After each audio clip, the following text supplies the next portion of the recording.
사랑하는 CBS 시청자 여러분 안녕하십니까? 오늘 또 현장 성질을 아주 다큐와 같이 잘 설명해 주실 홍순아 교수님, 유병 교수님을 모셨습니다. 교수님들 안녕하셨습니까? 감사합니다. 중고등부 학생들이나 그리고 대학생들이나 일반 모든 사람들이 더 좋은 학교, 더 좋은 직급을 받기 위해서 시험을 치릅니다. 입시 경쟁과 이런 시험 경쟁은 이겨야만이 가는 것입니다. 바로 우리 성도들에게도 하나님께서 역사하실 큰 사역 뒤에는 언제나 이런 시험을 치렀습니다. 그러므로 야고보 사도는 시험을 참는 자는 복이 있도다. 옳다 인정함을 받은 후에는 생명의 면류관을 주리라고 말씀하셨습니다. 예수님께서도 바로 공생활을 시작하려고 하는 즈음 광야에서 시험을 받으셨습니다. 바로 그 시험 받는 그 현장으로 한번 가보시겠습니다. 여리고 뒤편에 위치한 시험산. 라틴어로는 40일 산이라고도 하는데 이곳은 예수의 40일 시험의 역사가 담긴 산이다. 시험산 밑의 여리고성은 세계에서 가장 오래된 성으로 여호수아의 가나안 입성 시기에 파괴된 것으로 추정된다. 현재는 요르단 국경 지역에 있어 출입이 자유롭지 못하다. 여리고성 유적에서 서쪽 1km 평원으로부터 300m 솟은 석회암 벌거숭이 산이기에 시험산은 그 정상까지 케이블카를 이용해서 올라가야만 한다.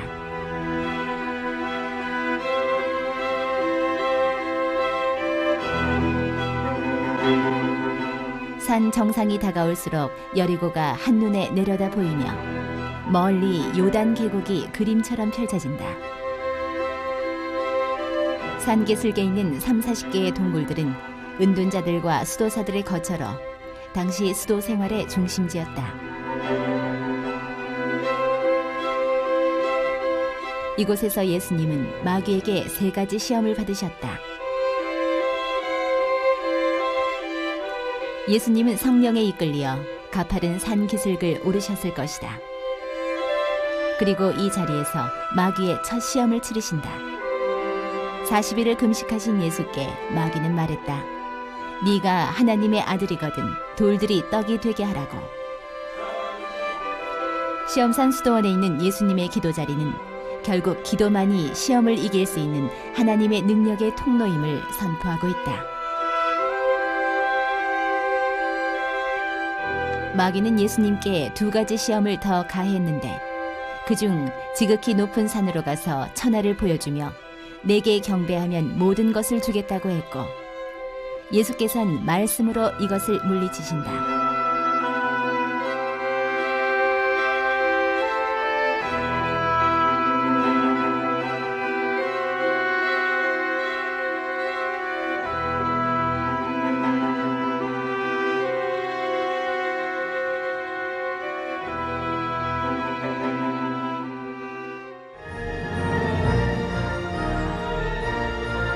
이에 예수께서 말씀하시되 사단아 물러가라.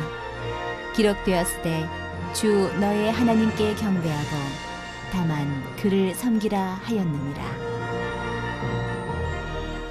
홍 교수님, 예수님이 그 시험 받던 그 장소를 가보면 어떻게 저런 곳에서 시험을 받으셨나 할 정도로 아주 험하거든요. 네.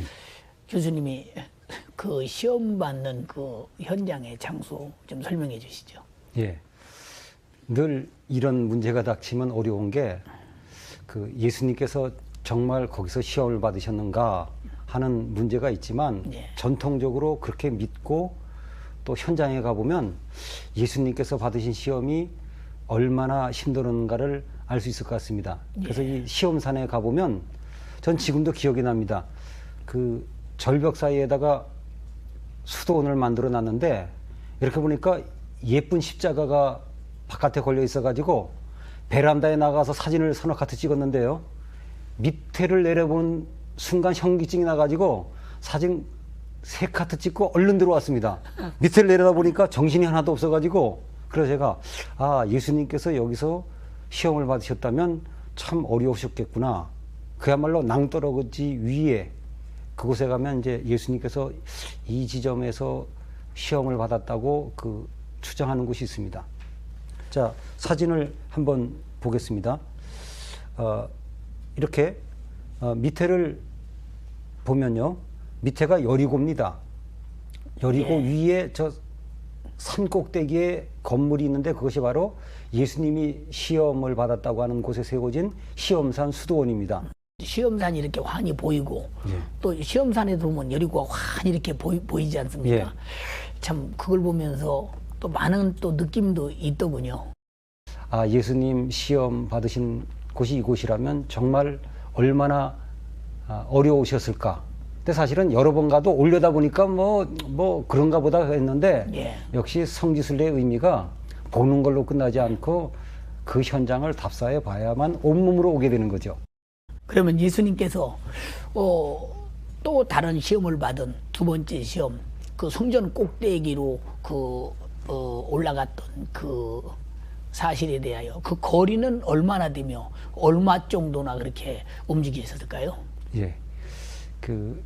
예루살렘과 이 여리고가 약 38km 정도 떨어져 있습니다. 그러니까 요즘 거리로는 참 짧은 거리지만 그 당시 걸어 다녔다고 하면은 짧은 거리가 아니고 또 평탄한 길이 아닙니다. 그리고 또 재미있는 것은 예루살렘의 그 평균 고도가 한 해발 760m 정도 됩니다. 그리고 여리고 지역은 해저 258 정도 됩니다. 그러니까 바닷속 깊이죠. 그래서 그런 차이가 있는데 그 중턱에 이 시험산이 있는 거죠. 여기 교수님, 예수께서 이렇게 시험을 받으시지 않았습니까? 그 시험의 결국은 무엇을 의미하는지 교수님 말씀해 주세요. 예수님께서 세례 요한에게 세례를 받으시고 이제 공생애를 시작하시기 전에 이제 말씀하신 것처럼 이제 시험을 받으신 것으로 이제 나와 있습니다. 대단히 이제 상징적이고 또 신화적으로 묘사되어 있기 때문에 우리가 그 의미가 무엇인가를 이제 파악을 해보는 것이 중요하다고 할 수 있겠죠. 근데 저는 단적으로 말씀드리면 예수님께서 하나님의 아들이셨다는 것을 굳이 그건 누구나 다 아는 사실이지만 공생애를 시작하기 그 앞서서 정말 마귀라고 하는 엑스트라를 등장시켜서 정말 마귀조차 인정한 하나님의 아들이다 하는 것을 좀 더 부각시키기 위해서 어떤 하나님의 아들됨을 좀 더 부각시키기 위해서 이제 시험 받은 사건을 이제 기록되지 않았나 하는 그런 생각을 한번 하게 되고요. 이 마귀에서 이 3가지 시험을 받지 않았습니까? 그 예사롭지 않는 시험들입니다. 그 3가지 시험을 하게 된 이유는 무엇일까요? 그 첫 번째 시험이 이제 돌을 들어서 이제 빵이 되게 만들려고 하는 그 시험, 그것을 미뤄볼 때 아마 당시 정말 메시아가 갖추어야 될 가장 중요한 기본적인 자질은 바로 이 대중들, 백성들의 빵 문제를 해결해 주는 것이 가장 중요하지 않았을까 하는 그런 생각을 해봅니다. 그런데 예수님께서는 정말 빵이 넉넉하다고 해서 인간의 문제가 해결되는 게 아니다 라고 하는 어떤 가치관의 전환, 새로운 가치관을 가져야만 우리가 하나님 나라의 백성이 되고 또 하나님 나라를 앞당길 수 있다고 하는 그런 하나의 가치관의 변화를 이제 교훈을 주신 것 같고요. 두 번째는 아까 얘기 중에도 나왔습니다만 성전 꼭대기에서 뛰어내리라고 하면은 저는 여러분들도 많이 보셨겠습니다만 글래디에이터라는 영화가 있습니다.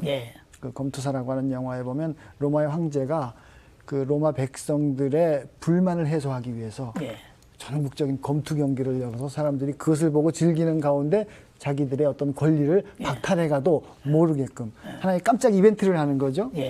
마귀가 한 그 얘기는 성전 꼭대기에서 뛰어내려 깜짝 이벤트를 하라는 거죠. 그래서 사람들을 확 현혹시킬 수 있는 그런 재주라도 있느냐 하는 이런 얘기였었다고 저는 해석을 해보고요. 마지막으로 이제 그 세 번째 시험은 마귀의 권세에 복종하라고 하는 예. 일종의 타협이죠. 예. 정말 딱 한 번만 눈 감고 네. 나에게 아무도 안 보니까 나한테 한 번만 딱 해라. 그러면 모든 걸 다 주겠다. 예. 그렇지만 예수님께서는 거기에도 타협하지 않으시는 어떤 결국 이런 과정을 통해서 그 예수님의 어떤 하나님의 아들됨의 자질 그것을 세상에 드러내고 어떤 공식적으로 이제 메시아로서의 사역을 시작하는 중요한 전환점이 되는 사건이라고 저는 생각을 해봅니다. 여리고를 한번 이렇게 보시면 그것이 바로 그 시험산 부근에 있지 않습니까? 그곳을 함께 여리고로 함께 가보시겠습니다. 종려나무 성읍이란 뜻을 가진 여리고. 요르단 계곡에 자리 잡은 이곳은 해면보다 250m쯤 낮은 세계 최저의 도시다.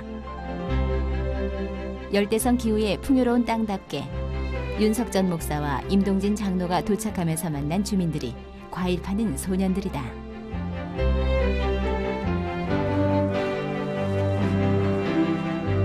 여호수아 당시 12명의 정탐꾼들을 주눅들게 했던 커다란 포도송이 생산지답게 이곳은 여전히 종려나무를 비롯한 온갖 과실들이 풍성한 젖과 꿀이 흐르는 땅이다. 1993년 이스라엘과 팔레스타인 간의 평화협정으로 여리고는 현재 팔레스타인의 행정 수도로 그 역할이 주목되고 있다. 이곳에서 예수님은 소경 바디메오의 눈을 뜨게 했고 예수님이 오신다는 소문을 듣고 한 번만이라도 보기 위해 뽕나무로 기어오른 세리 삭개오를 불러 구원을 주시기도 했다.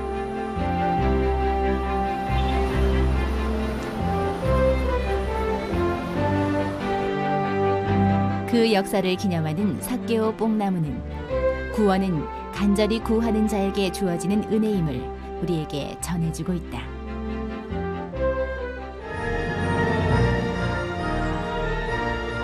예수께서 그곳에 이르사 우러러보시고 이르시되 삭개오야 속히 내려오라 내가 오늘 네 집에 유하여야 하겠다 하시니 6일 전쟁 이후 여리고는 이스라엘이 점령하고 있는데 7만 명이 살던 팔레스타인 난민촌엔 현재 주인 잃은 흙집만이 남겨져 이 종려나무 성읍에 있었던 당시 비극의 역사를 여실히 전해주고 있다.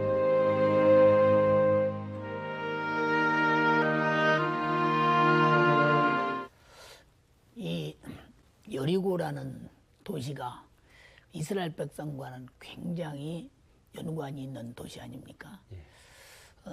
그런데 지금 여리고를 가보면 그런 굉장한 도시 같지 않거든요. 옛날에는 번화했던다는데요. 예. 근데 홍 교수님, 지금은 왜 그렇게 황폐해 있을까요? 예.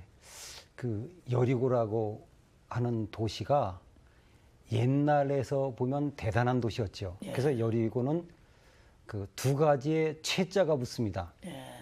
도시로 따진다면 세계 최저의 도시입니다. 말씀드렸듯이 해저, 바닷속으로 258m입니다. 그래서 여리고 내려갈 때 농담으로 그럽니다. 더운데 바닷속 좀 들어가 보자 그럽니다. 예. 그래서 그것을 알려면 예루살렘 해발 760 정도에서부터 내려갑니다. 그러다 보면 내려가는 길 중간에 해발 제로인 그 C레벨이라고 하는 곳을 이렇게 지나가게 됩니다.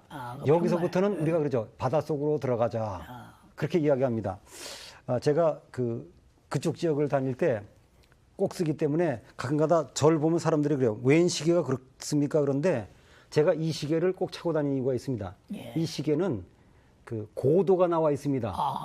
그 다음에 이걸로도 못 믿어가지고 GPS 두 가지로 그쪽 다니면 재미가 해저 몇 미터냐 또 해발 몇 미터냐. 예. 그래서 바닷속을 들어갔다 나온다 그럽니다. 그래서 최저의 도시고요. 예. 그 다음 역사적으로 최고의 도시입니다. 오래될 고자지요. 그래서 사람이 살기 시작한 건 약 8,000년 전으로 추측하고요. 예. 최소한 7,000년 전. 그러니까 예수님 오시기 7,000년 전이니까 9,000년 전부터 도시의 흔적이 뚜렷이 있습니다. 예. 그러니까 사이즈 때문이 아니라 그 당시로 보면 지금 입장에서 보면 조그마한 그 시골 동네지요. 농사 짓는 예, 예. 그런 의미입니다. 홍 교수님 그 여리고 근처에는 길갈과 히삼궁전도 있다고 하지 않습니까? 예. 많은 아마 그 성지순례객들이 거기를 아마 가보고 싶을 것입니다. 근데 지금은 뭐 여리고가 그렇게 쉽게 들어갈 수 없다고 하는 소리를 들었습니다. 예, 사실 그 많은 분들이 그동안 성지순례를 꺼렸던 이유 중에 하나가 예. 꼭 가야 될 베들레헴, 예, 세겜, 헤브론, 예. 여리고 이런 것들이 못 들어간다 그래가지고 예, 사실은 뒤로 미룬 분들이 많거든요. 예. 여리고도 그 중에 하나지요. 예, 사실 여리고도 예전에 인티파타 이전에는 들어가기가 쉬웠습니다. 예, 그런데 그때부터 한동안은 못 들어갔었습니다. 제가 9.11 테러 사건이 나고 나서 한 달 일주일 뒤에 이스라엘을 혼자 들어간 적이 있습니다. 예. 그때 여리고가 들어가고 싶어서 들어가려고 그랬더니 최근에 아예 들여보내주질 않는다 그래요. 예. 그래도 뭐 믿음으로 믿사오니 그러고 그 입구까지 가봤더니 지키는 군인들이 없어요. 이스라엘 군인들이. 그래서 들어갔습니다. 예, 알고 봤더니 그 전날 철수했는데 제가 들어간 날 그 장관이 암살당했기 때문에 예. 다시 긴장 상태가 조성돼 가지고 그 이틀로 마감됐다 그럽니다. 예, 그리고 그 뒤에도 그 이스라엘 군인들의 검색을 통과해서 예. 그들이 들여보내주면 들어갈 수 있었습니다. 예. 그러니까 굉장히 어렵죠. 들어갈 때부터. 예, 그랬는데 참 반가운 소식은 금년 4월부터 예, 그 여리고가 팔레스틴 웨스트뱅크입니다. 예, 자치권이 인정되면서 이제 들어갈 때는 막는 사람이 없습니다. 팔레스틴 사람들이 오는 손님을 검문할 필요는 없거든요. 예. 이젠 자유롭게 들어갈 수가 있습니다. 근데 문제는 뭐냐? 나올 때는 이스라엘 땅으로 들어오시는 거니까 또 검문 검색을 받으셔야 됩니다. 아하, 그다음에 또 아직까지는 여러 가지로 문제가 있기 때문에 예, 단체로 가는 분들은 들어갈 수가 없습니다. 실제로는. 아, 왜냐하면 여러 가지 문제가 있기 때문에 그래서 개인적으로 갈급해서 꼭 가겠다는 분들은 예, 들어갈 수 있지만 현재는 단체로는 들어가는 것이 거의 불가능하죠. 예, 그래서 이 여리고를 전 갈 때마다 이번 2월 달도 이틀을 가서 보냈습니다.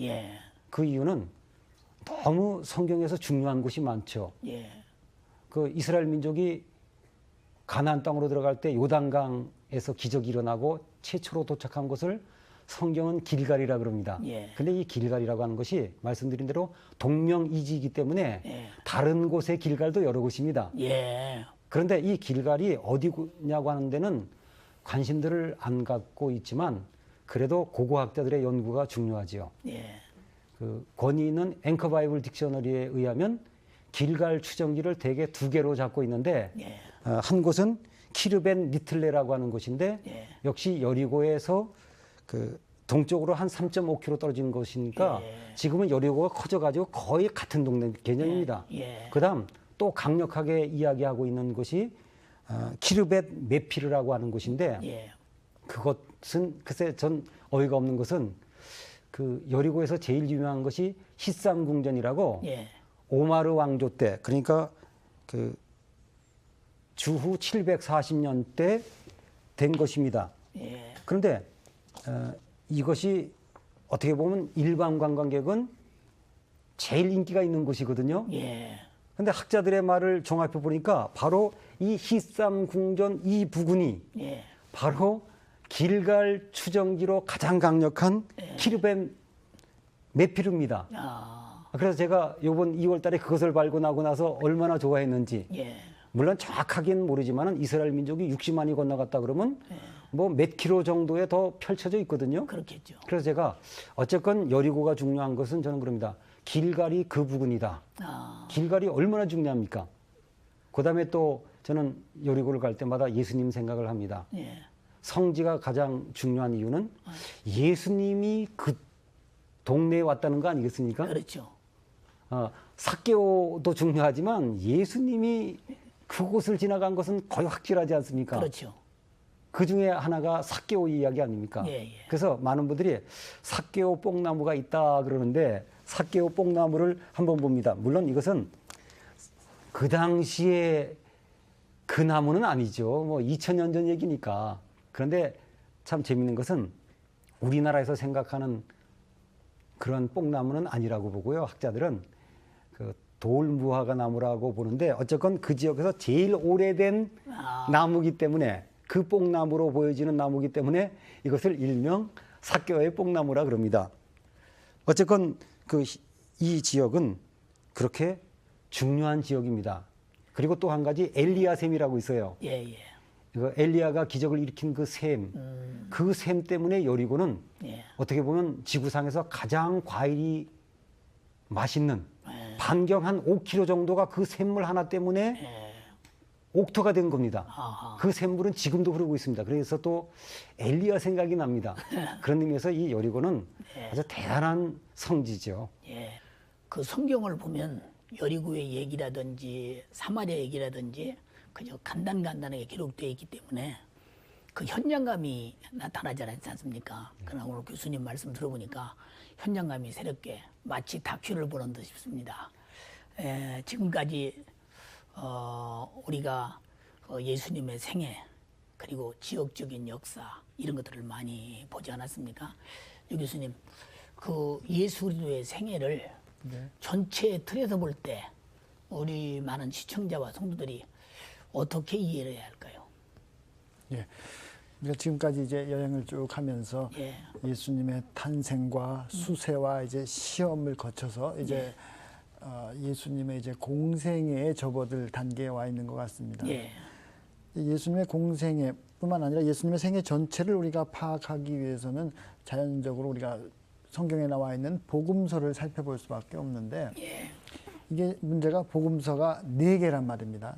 그냥 딱 하나면 제일 간단하게 했는데 예. 4개란 말이에요. 근데 4개 중에서 마태와 마가와 누가는 소위 보는 관점이 같다고 해서 공관복음이라고 우리가 학문적으로 그렇게 부르고 예. 근데 요 3개와는 달리 요한복음은 이 세 가지 복음서와는 또 다른 예. 어떤 예수님의 모습을 우리에게 전해주고 있기 때문에 결국은 우리 신학에서는 이 공관복음과 요한복음을 적절하게 조화시키면서 이제 예수님의 전체적인 공생애의 틀을 이제 짜내게 되죠. 여러 가지 해설, 설명 이런 것을 들으면서 아마 이 방청객들이 질문이 있지 않겠나 싶습니다. 그래서 방청객들의 그 좀 의문이 있으면 질문을 받는 시간을 갖겠습니다. 방청객 중에서 혹시 질문이 있으면 질문해 주시기 바랍니다. 유 교수님께 여쭤보겠습니다. 공관 복음서와 요한 복음서에는 예수님 공생의 기간이 차이가 나는데요. 왜 그런지 궁금합니다.